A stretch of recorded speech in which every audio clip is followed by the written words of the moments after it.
216 টাকার জায়গায় 1300 টাকা বিল।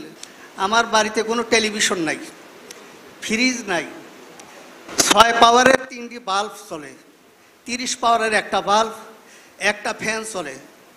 অথচ আমার মাসিক বিল আসে কোনো মাসে 1500 টাকা, কোনো মাসে 1300 টাকা, কোনো মাসে 1000 টাকা।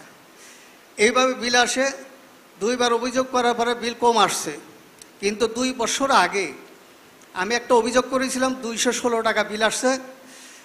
আজকে 2 বছর ধরে প্রতি মাসে আপনার 1000, 1300, 1500 এইভাবে বিল আসে।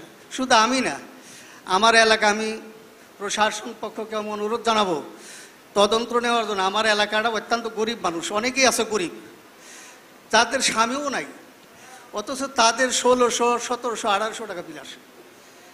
আমার এলাকার মধ্যে আমি একজন, আমাকে সবাই সম্মান করে, ভালোবাসে। এই জন্য আমি এলাকাবাসীদের পক্ষ থেকেও আমি অনুরোধ জানাবো সঠিকভাবে যাতে বিল আসে। 216 টাকার জায়গায় 1300 টাকা বিল। আমার সংসারে কোনো কামাই রুজির লোক নাই। একটা মসজিদ ইমামতি করি, শুক্রবারে নামাজ পড়াই, শুধু 2000 টাকা বেতন পাই আমি। এক্সিএন আছেন? আসসালামু আলাইকুম, আমি নির্বাহী প্রকৌশলী মোহাম্মদ আনোয়ারুল ইসলাম। আমাদের টাঙ্গাইলে 3টা ডিভিশনের, আমি ডিভিশন 1-এর এক্সিকিউটিভ ইঞ্জিনিয়ার। কাইন্ডলি আপনার এলাকাটা যদি আমাকে বলেন যে কোন এলাকাটা। আমি আমার এলাকার, আমার অফিসের হলে আমি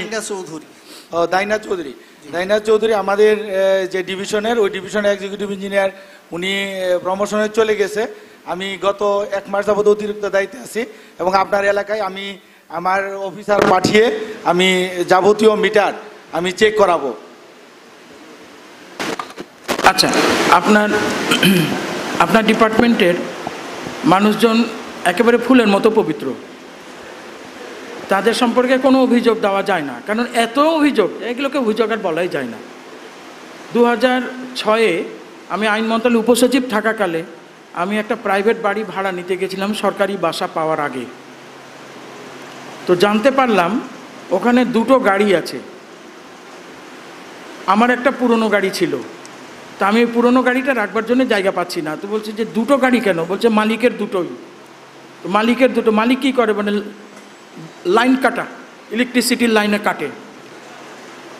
ওর 6তলা বাড়ি এবং 6তলাতে 6 দুগুনি 12টা ইউনিট, আর তার 2টো গাড়ি, একটা স্কুল কার, একটা তার নিজের কার।